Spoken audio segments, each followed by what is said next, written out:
suis allé ce soir à une conférence sur l'année 2016. C'est un peu le genre obligé de la période actuelle. Il a été donné par M. André Siméan, qui n'est pas du tout astrologue d'ailleurs, mais qui est plutôt une sorte de guérisseur voyant, qui se veut porteur en quelque part de la parole divine, mais qui finalement est très au courant de tous les enjeux politiques, géopolitiques actuels, tels qu'on peut les voir relatés dans les médias. Alors, c'est pour moi l'occasion de montrer à quel point l'absence d'un schéma astrologique peut hypothéquer ce genre d'exercice. Je lui ai d'ailleurs fait part à la fin de mon tête-à-tête. Et il me dit, ah, vous savez, moi j'étudie l'année 2016. L'année 2016, c'est entendu. Mais cette année 2016, elle ne fait sens que au sein d'un ensemble. Tout comme un individu ne fait sens qu'au sein d'un ensemble. Parce qu'aussi, on tend à oublier, on croit qu'on peut étudier un individu en tant que tel, sans le comparer, sans le situer. C'est une grave erreur méthodologique et épistémologique. De la même façon, on ne peut pas étudier un événement ponctuellement, ça ne fait pas sens, il faut le situer. Et pour le situer, il faut avoir des repères, des références. Et c'est souvent là que le bas blesse, précisément. Tout comme il n'est pas toujours facile pour un astrologue de situer son client socialement, religieusement, de voir à quelle catégorie il appartient. Ce qui est une façon d'ailleurs de connaître son avenir, puisqu'il va s'inscrire dans le destin de cette catégorie, quelque part, peu ou prou. De la même façon, un astrologue qui n'est pas capable de situer un moment au sein d'un ensemble, qui ne dispose pas d'une typologie satisfaisante, aussi d'ailleurs, aussi minimale soit-elle. Parce que le paradoxe, c'est que précisément, plus une typologie est minimale, plus elle est utilisable, et plus elle est ergonomique.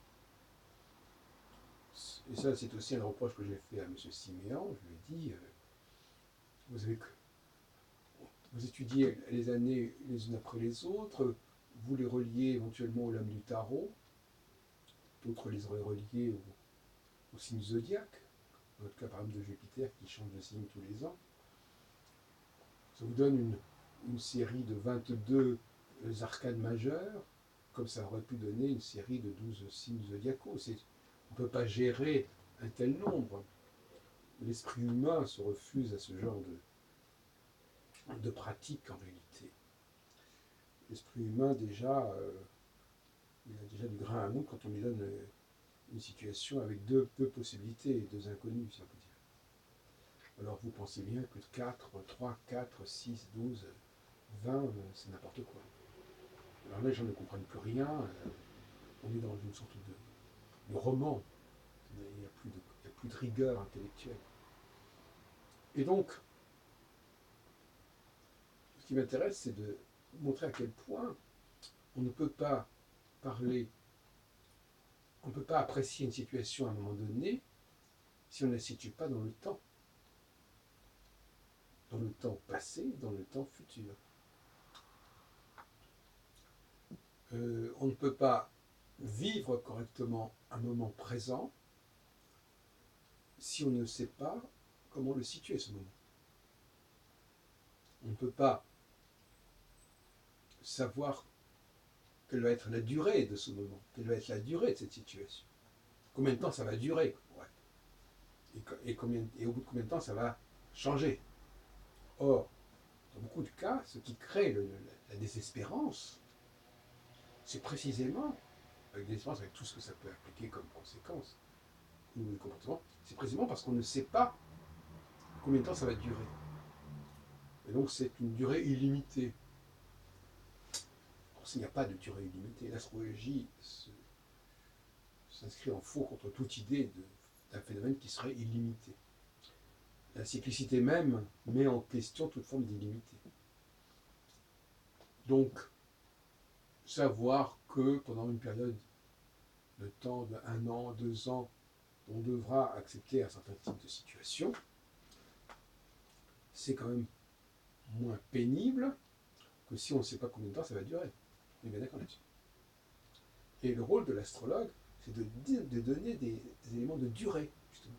Quand on parle d'éléments de langage, des éléments de durée, qui permettront de comprendre à la fois combien de temps ça va durer, et pourquoi on a besoin de passer par là, qu'est-ce que ça apporte, ce moment-là, parce que chaque moment d'un cycle a quelque part sa raison d'être. Ne serait-ce que d'ailleurs, quand il y a une vacance, quand il y a une carence, quand il y a un pis-aller, il faut aussi se dire, on ne peut pas faire mieux actuellement, donc on va prendre ce qu'on a. C'est aussi une façon de voir les choses. Donc tout ça était assez défectueux dans l'ensemble, mais malheureusement, on aurait assisté au même exercice dans des milieux proprement astrologiques, ça n'aurait pas été très différent. Parce que l'astrologie, malheureusement, ne dispose pas, ne s'est pas doté actuellement d'un modèle suffisamment cohérent pour justement situer les choses dans le temps. Ou plus exactement, elle a c'est un trop plein de modèles, un trop plein de configurations qui la rend en quelque sorte impuissante. Parce qu'on va jongler avec les différentes planètes, dans les différents signes, en aspects, etc. Et tout ça, ça fait une sorte de kaléidoscope absolument illisible. Sauf à fonctionner sur un temps très court. Et là, on revient à l'argument de M. Siméan, à savoir, oui, on va parler de cette période très précise, très particulière, on va essayer de la décrire dans sa spécificité, spécificité qui ne sera plus une spécificité structurelle, mais qui sera une sorte de portrait. On est dans le genre du portrait. Et dans le genre du portrait, que ce soit le portrait d'un événement ou d'une personne, on peut éventuellement se dire que voilà, on va décrire cette personne en particulier, cet événement en particulier, sans nécessairement avoir à le situer par rapport à un ensemble de personnes ou à un ensemble d'événements. Ça pose la question du rôle du photographe, ça pose la question du rôle du peintre quand il réalise un portrait, ou lorsqu'il peint une bataille, ou un mariage, ou un couronnement. Mais est-ce que finalement, même dans ces cas-là, non seulement lui, mais la personne qui regarde le portrait ou qui regarde la fresque ou le tableau, est-ce que cette personne-là ne va pas situer justement ce portrait, ce tableau, au sein d'un ensemble de portraits, au sein d'un ensemble d'événements? Donc la culture, parce que finalement c'est une question de culture, la culture permet justement de situer l'événement, de situer la personne au sein d'un ensemble. Et le mot est intéressant parce qu'on s'aperçoit qu'il y a un manque de culture, visiblement, et que c'est ce manque de culture qui empêche de situer les choses. Alors, quand on n'a pas de culture, la seule issue, c'est effectivement de travailler dans cette démarche que je viens de décrire à l'instant, à savoir, on va étudier soi-disant ce cas particulier, cet instant particulier, sans chercher à le comparer, sans chercher à le situer. Alors, je crois que c'est une fiction, je crois que c'est un pis-aller, et je crois que c'est surtout un cache-misère. Pour terminer ce bref causerie, parce que c'est très intéressant, les caches-misères, tout ce qui est de l'ordre de la carence m'intéresse. Parce que dans la cyclicité, il y a toujours à un moment donné une absence, une éclipse, une force qui n'est plus là. Et donc, il faut remplacer par un substitut, par un succédané, par un ersatz, par quelque chose qui va remplacer. Donc c'est un cache-misère, euh, avec des explications plus ou moins alambiquées ou tarabiscotées, qui vont idéaliser ce qui n'est qu'un pis-aller. C'est ce qu'on appelle un peu l'hommage que le vice rend à la vertu. Et puis, pour ne pas avoir à enclencher une autre causerie, je voudrais, sans transition, parler d'un autre sujet qui, à mon avis, est quand même relié à cela. C'est la question de la croyance. Qu'est-ce que c'est que la croyance? Alors, dans le cas de M. Siméon, effectivement, on est dans le groupe auquel il s'adresse, parce que ce sont en fait de compte surtout des élèves ou des stagiaires, ce sont des gens auxquels il demande de croire. On leur dit, voilà, faites appel à Dieu, demandez-lui secours, demandez-lui de l'aide, demandez-lui conseil, et il vous protégera, il vous guidera. Alors, effectivement, là aussi, on peut se poser des questions. Parce que M. Siméon, il fait de cet acte de foi un impératif, en tout cas un idéal. L'idéal, c'est l'homme qui fait appel à l'aide, qui demande de l'aide à Dieu. D'autres diraient qui demande de l'aide à ses guides, ou même qui demande de l'aide à autrui. Et cette demande d'aide, je suis obligé de dire qu'elle ne constitue pas forcément le nec plus ultra de l'humanité. C'est plutôt des personnes justement qui sont en déficit d'autonomie, qui demandent de l'aide. Ou qui sont, ce qui est encore bien pire, que l'on a convaincu de leur insuffisance, qu'on a convaincu de la nécessité de demander de l'aide, de se faire aider. Et là, on est obligé de revenir sur une problématique économique. L'employé est celui qui convainc l'employeur qu'il a besoin de lui. Et c'est souvent un jeu de dupes. On profite souvent de la faiblesse des gens. On pense par exemple à l'affaire de L'Oréal avec cette dame Bettencourt. Enfin, je ne veux pas rentrer dans le détail, mais il y a toujours un moment donné, et on dit tout flatteur vite aux dépens de celui qui l'écoute. Alors ça, c'est un peu le paradoxe inverse, là.